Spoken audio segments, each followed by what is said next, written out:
Okay, so today we are going to be talking about sculpting the legs inside of ZBrush. And as you can see, I have cleverly put an actual leg where the L is supposed to be. Kudos to me.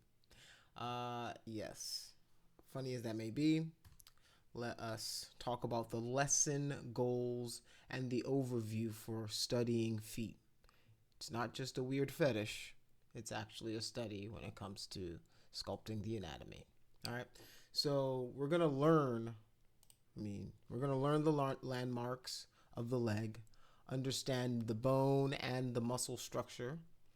I typo right there. Identify angles and the muscle groupings, and then apply that knowledge in ZBrush. Right, we're gonna talk about the rhythm, how the muscles flow, how to not get the dead leg look where everything's straight up and down, and try to get you guys on the right path with these. All right. So we're going to talk about the bony landmarks first, right? We're going to go in and then we're going to work our way outside. All right. The big bony landmarks like the femur, tibia, fibula, and the foot. All right. So when we talk about the main landmarks of the the femur, right? We've got the femur, we've got the patella, we've got the tibia, which is the larger of the bone, and then we've got the fibula, right? It's essentially the radius and the ulna of your legs, right? And then for the feet, we've got our tarsals, our metatarsals, and like our fingers, we got phalanges.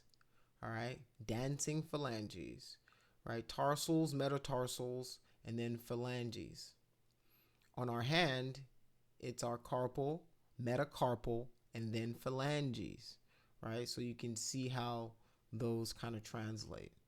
All right. So we've got the greater trochanter. So this is this area right here, and this is responsible for our hip rotation, right? Then we've got our condyles, right? The knee joint connection in this area. The tibia, right, is the shin bone, right? It's the larger of the bone. Then we've got the medial malleolus, which is the inner ankle, right in there. Then we've got the fibula, which is this guy right here, the thinner bone, right? And then the lateral malleolus, which is the outer ankle, right? That's what you see in the outer ankle. All right. And then we've got the foot structure, which is the heel bone, right? And then the arch of the foot that leads to the phalanges, the toes. And you want to always check your weight distribution on a lot of these guys, because what you'll notice is they're kind of curved, right? They're curved like this, and then when you look at them, when they come from our hip, the bone, the femur, kind of has an angle, right? There's a rhythm to our bones, and for male and female, it's even different as well when it comes to how the angle of the femur and things like that. All right. So when it comes to the leg bone itself, when I'm talking about the rhythm of it, I'm talking about some of these S shapes that you can see that start right here at the top of the thigh, that you can see goes through the knee, and then it comes to the medial side of this ankle right here, the inner side of the ankle.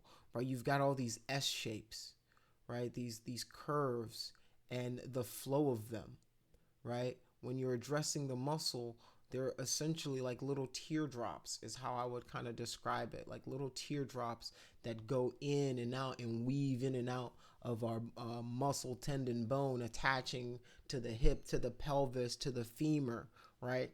You have to kind of try to start getting this. And when you guys make the mistake of kind of drawing your legs up and down, it kind of gives you this stiff look, when in reality, these forms, they're tilted, they're rotated a little to the left, rotated a little to the right, giving you that angle. And then you can see, right, this angle that we're perceiving right here. This is from the calf muscle in the back. So what you're seeing is this front, like that S shape, right, comes to the front, comes through the front, over, which is kind of where the angle of the tibia is, and usually there's no muscle around there because that's like your shin bone, right? And then back here you can see the calf muscle kind of poking out, right? And that's what you're seeing there.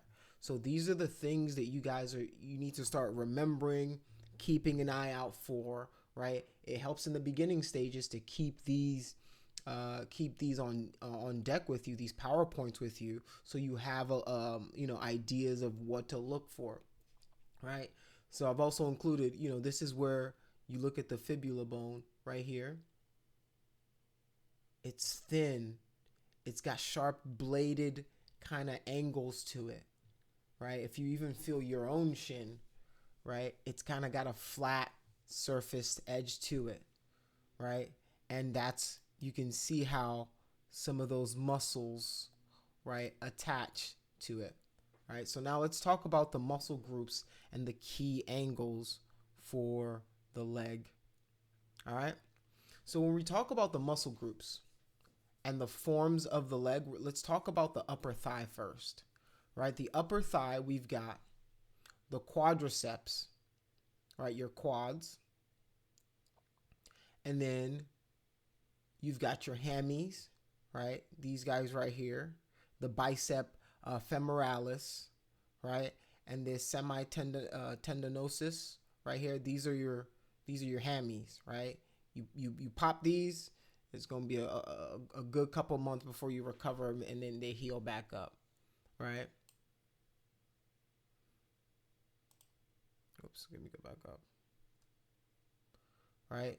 So you've got your quads, and then you've got your hammies in the back, and then you've got your adductors, right? Your inner thigh stabilizer, and this is the adductor group right here, right? And they attach to the inner part of your pelvis, and some of these guys attach to the top of your iliac crest, right, of your pelvis bone as well. So all of these, right, they have a large head and a smaller head, right, and they all attach at different places. And through the middle, right, you've got this nice separating tendon right here. And what I usually do is I try to define this, and then I separate them from the pectineus and then this ellipsois, or whatever it's called, right here. So I'm addressing these guys separately, and I'm connecting them, right? You can see that they've got their own connection points. And then I'm doing the same for our fasciae latae right here, and then the sartorius, the rectus femoris, and then the vactus lateralis, right? These are the quads, right? And you're gonna get these teardrop shapes, and then you want to kind of look out for this overall shape that you'll get when you get that muscle right there. And then that's the same for the back, right? You've got the largest muscle back here, which is the gluteus maximus, and then the gluteus medius, right? This is like the butt muscle. And then you've got your bicep, like your quads, and then you've got this vastus lateralis as well, right? And this also contributes to the contour of the that you see on the front and the back, right? So that's what you're seeing right there. And you can't see this one from the back, but you can definitely see this lateralis from the back as well. So you're adding these muscles, and then you've got your adductor groups right here, right? So these go all the way to the back, right? And then this is the gracilis, and then you want to focus on the ones that affect the curvature, the silhouette value of your sculpt, right? And that's how I kind of address it. I address the bigger ones, and then I try to sculpt in the smaller ones to a lesser degree. All right. So now let's deal with the lower leg, right? When we're talking about the lower leg, we're talking about the patella, right? You got the patella tendon, this whole your knee structure in here, right? And then the big ones that I like to focus on, right, is this tibialis anterior, right? This guy that kind of hugs the tibia, right? The shin bone, right? This guy kind of hugs it a little bit, and then you've got the longest, the peroneus right here. So, and these guys give it the shape, right? And they all are these very long muscles that go and then they connect, right, into this extensor hallucis longus right here, and they all connect to your toes and help you kind of wiggle. You know, if you've ever seen Kill Bill wiggle big toe, right? That she's using these guys to do those actions, right? And then you've got the gastrocnemius, which is essentially your calf muscle, right? And then the soleus, right? These muscles affect the silhouette value of the lower leg. So I always try to put these guys in there, right? So these are the main ones that I focus on, right? The bulky calf, right? And that's usually the main focus, right? And like I was saying earlier, you want to connect, right, the gluteus maximus, the gluteus medius, right? A lot of these, they all connect to that iliac crest of the pelvis, right? And then we've got the tensor fasciae latae right here. This guy also connects, right? The femoris, they all connect to the top. So everything has kind of an origin and where it terminates, right? And a lot of muscles in the leg, right? I like to think of them like, I think the best way that I've heard it described is think of it like drawing rope, right? They have a start and an end, and they kind of intertwine in between each other, but you know that they're going somewhere. You know that even though you might not see it, it doesn't just disappear. It's inside and it's moving its way around, and you kind of have to kind of picture it in your mind's eye that this rope isn't just disappearing. It goes somewhere. And if you think about it that way and you draw it that way, right, it will give you the illusion. It'll give your sculpt the illusion that that muscle is doing just that. All right. So, you know, these are the things that I try to keep in mind. And then I also included a lot of these as the full images as well. And the guy who provides them, I'll give you guys a link to where you guys can watch. He's like a 2D artist, and he goes through like how he thinks through the process of drawing the characters. And he even talks about how it's closer to, he thinks about it like sculpting, right? Where even when he's drawing 2D, he thinks about it like it's a sculpting thing. So they're all intertwined, right? If you're a good 2D artist, chances are you're going to be a good 3D artist, because you're sculpting either way. You're sculpting the form out of your pencil, your shading, right? So yeah, it's very, very interesting when you start getting into the nitty gritty of this stuff. All right. So let's talk about the key angles and the muscle groupings, right? So when you're looking from the front, you've got a slight inward curve towards the ankle, right? Boom, right? You can see these curve. This curve goes towards the knee. This curve. So you've got this rhythm, right? And from the side, you can see the forward knee bend and then the arch of the calf, right? And then from the back, you've got an inverted kind of teardrop, right? It would be the opposite of this, right? And you don't ever want your drawings to be kind of straight up and down like this. It's very, very, you need to give it kind of a slight angle, right? A slight angle to give it a natural feeling pose, a natural feeling stance, all right? So when you draw these things, when you add the rhythm to it, it's going to pop. It's going to make your characters look more real, more believable, because you're paying attention to how these muscles are combining and coming together, right? And depending on how muscular, how vascular, the sex, the gender of the person, right, is how thick and vascular those muscles can be, right? And if you guys look at how they are in relation to the bone, you'll know where to put those muscles, right? If you know that the quads, right, they are right over the femur, then you can know where to put that grouping. If you know where they attach, you can draw the attachment. You can draw where they go in your mind's eye, but then you're translating into paper, which is going to give it more reality, more believability, and all those fun things that make our drawings look really freaking cool.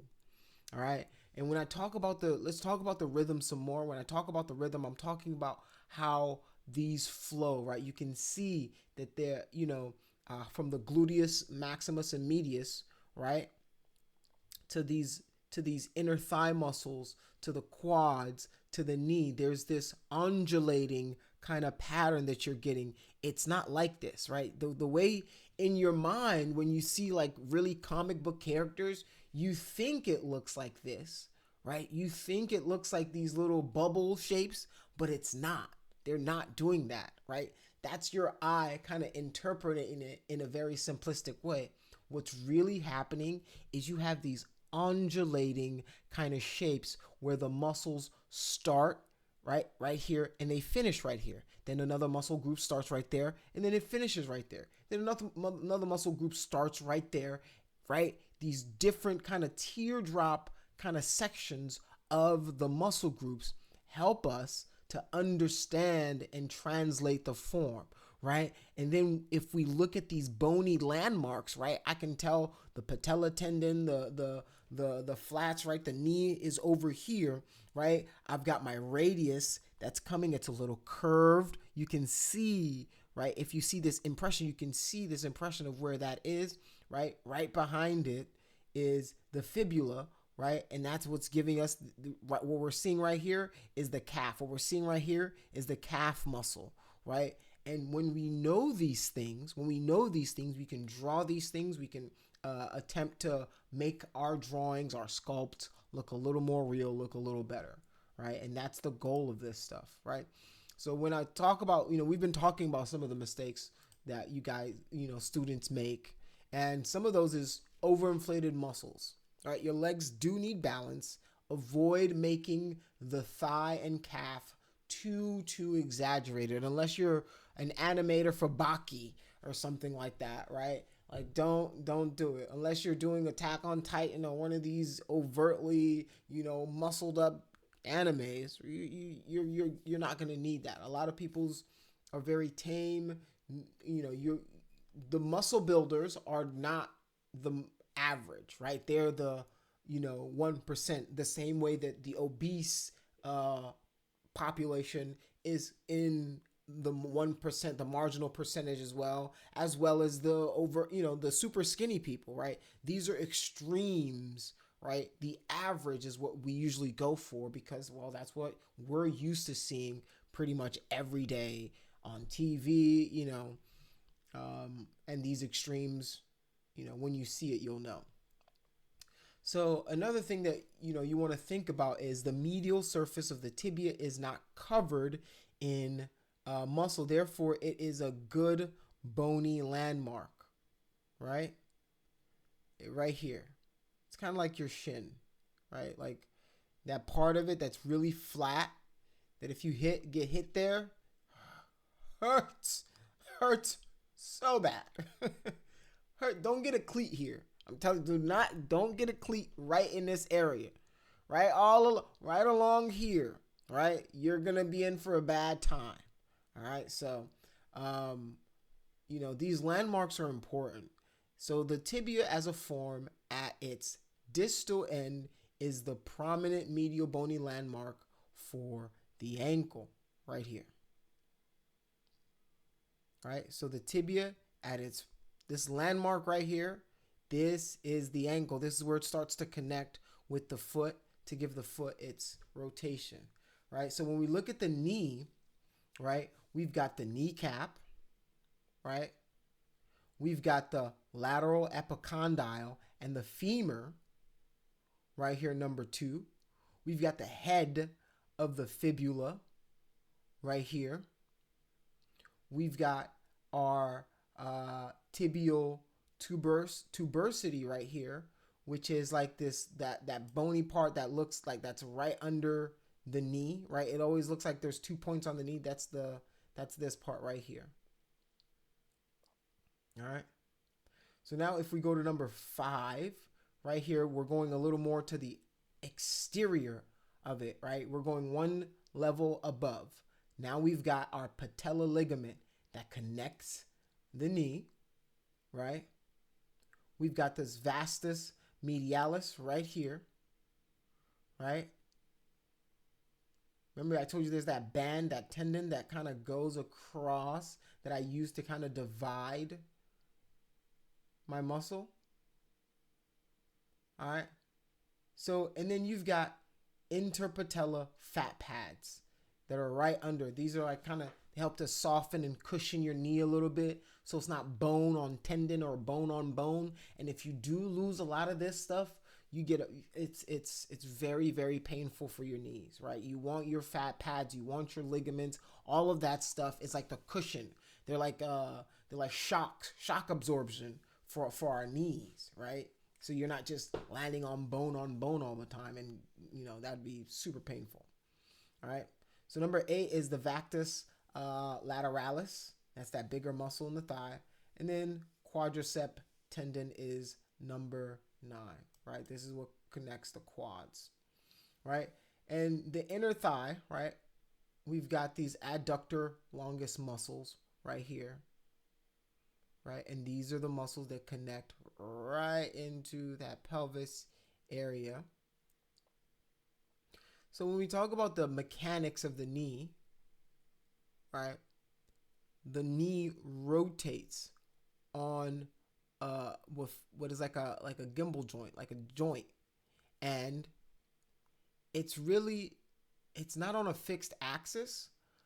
So you can rotate it kind of like forward and backwards, but it's going to be hard for you to go left and right without breaking it, right? So the way that our knee works is, you can see this little pink spot right here. This is the kneecap, right? And whenever it rotates, right, that gummy stuff, the cushion that I'm talking about rotates, leaving our knee right in place, and then the femur, right, is pointing in whatever direction, right? So our femur is turning, and then it's giving us all of these different angles. And that tendon that I was telling you about, like that goes right there, is what's separating those muscles, right? You've got the quad, you've got the knee right in here, the quadricep tendon that goes in, right? And you can see the difference between when it's supporting, right, your thigh muscles versus when you've got like a kind of relaxed, and you can see all of those muscles kind of fall and they're kind of smoothed out. All right. And this is the band I'm talking about. So there's two of them. There's the sartorius band, which is the long one, right? And then there's the Richards band right here. Right? And you can see what they're doing as they kind of help you support when you're doing different turning and angled activities with your foot.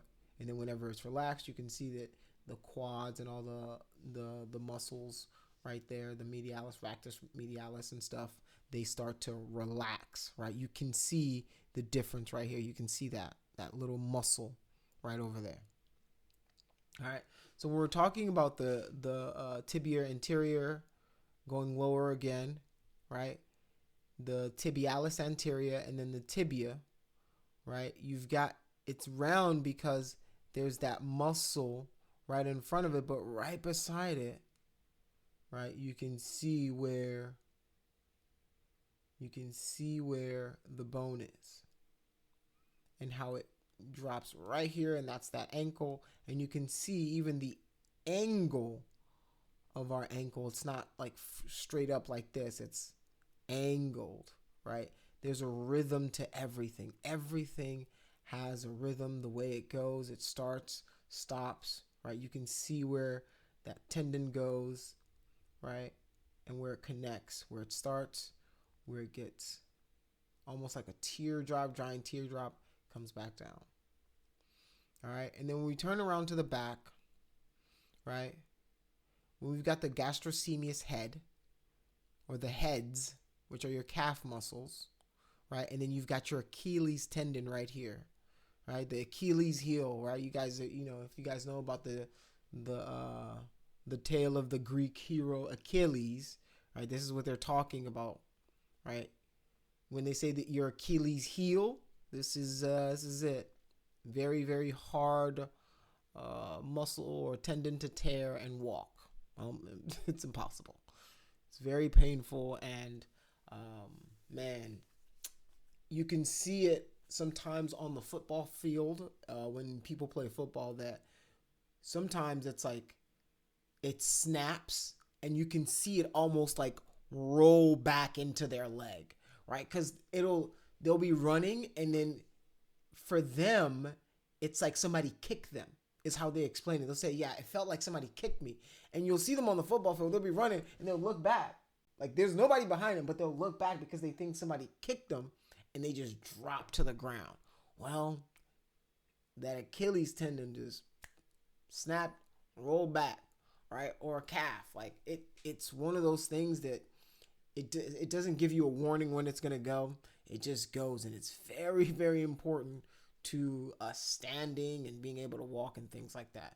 And it's very interesting. Like, I always say that our bodies are very interesting because, God or whoever designed us in a way that you take out this little strip, all these muscles you gave me, this little strip right here, and that's it for me. That's tough. That's a tough one. That's a tough pill to accept. That our Achilles heel, it's like building the Death Star with like that one little hole that, like, if you hit it right at the right spot, and that's it, things blowing up. That's that for us, right? This is our Death Star, Oh man. So the calf muscle, the gastrocnemius and the soleus, right? This is where they attach to the top of the femur, right? It attaches right up there, and it's a pretty big muscle depending on if you work it out or not, right? You've seen some ginormous calf muscles, and they take up quite a bit of space, so much so that you can see it sometimes in the front, right? There's some people that you can't see in the front, but there are some people that work it out enough to where you can see that in the front, and then you can see the soleus as well. All right. So when we talk about the feet, right, let's just moving down further, and then I think we're going to go to the butt, and then that's it. All right, so when we're talking about the feet, we're talking about the tarsals, metatarsals, and then the phalanges. The tarsals are this group of bones right here in the top of the foot and the heel, right? And then you've got your metatarsals that go into your phalanges, which also rotate, right? You've got kind of a hinge joint or a ball hinge on your foot that lets you kind of rotate it up and down, bend it. And you've got a similar ball and socket joint that happens right at your metatarsals and your phalanges as well. All right. So you can see that in some of these descriptions of how these, the bone and the skin interact with them. And you've got this arch of the foot, right? So as the gastrocnemius, right, it hinges to the back of the foot. See, this is why it's so important. Like, look at what it's doing. Like, look at what God did to us. He put this thing right here. He said, all right, this tiny little thing is going to move your feet up and down. Like, he's going to allow you to arch your foot, right? They contract and they create this plantar flexon, right? That's why you can get plantar fasciitis. You got this plantar, your planting muscles right there, and they enable the heel lifting for walking and jumping. Tough business. He should have at least made it out of, like, I don't know, something tougher. Something tougher than this little bitty hinge right there. All right, so we're talking about the gluteal muscle, the butt, right? The gluteal maximus, we've got the gluteal medius, and the tensor fasciae latae, and these all connect to the iliac crest, right, which is the top of the pelvis, right? Your hip. If that doesn't, I don't know why these are mixed. That should be further down. There we go. So let's go back to the foot. Let's go. Where's the? Here we go.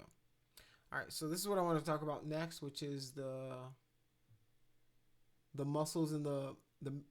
This is the gluteus maximus, the gluteus medial, and then the latae that all connect right here to your iliac crest, and right on top of them, right, you've got fat pads, right, and fat deposits that go right on top of them as well. And then depending on male and female, you get more or less fat deposits right there, right? And then you can see it in comparison to where the bones and the muscle of the butt kind of connect, right? This is your pelvis, this is your iliac crest, this is where all those muscles connect, right?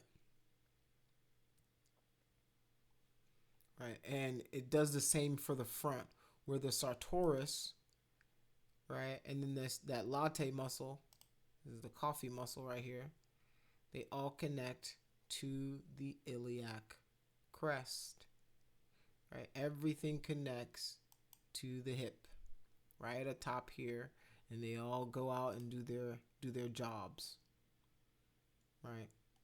And as you guys can see, boom, boom, boom. Right, you can see how they attach to the bone right there, and then you've got the skin overlay. All right, so the next step for you guys is to sculpt a leg and refine it, right? Same as, just take the PowerPoint. I'm going to post this video on YouTube for you guys, and you guys can watch it. You guys will have the PowerPoint, and you guys can go sculpt your own. I want to see what you guys can do, and then we'll talk about it next class. So yeah, that is it for the course, and I'm going to open it up to some Q&A.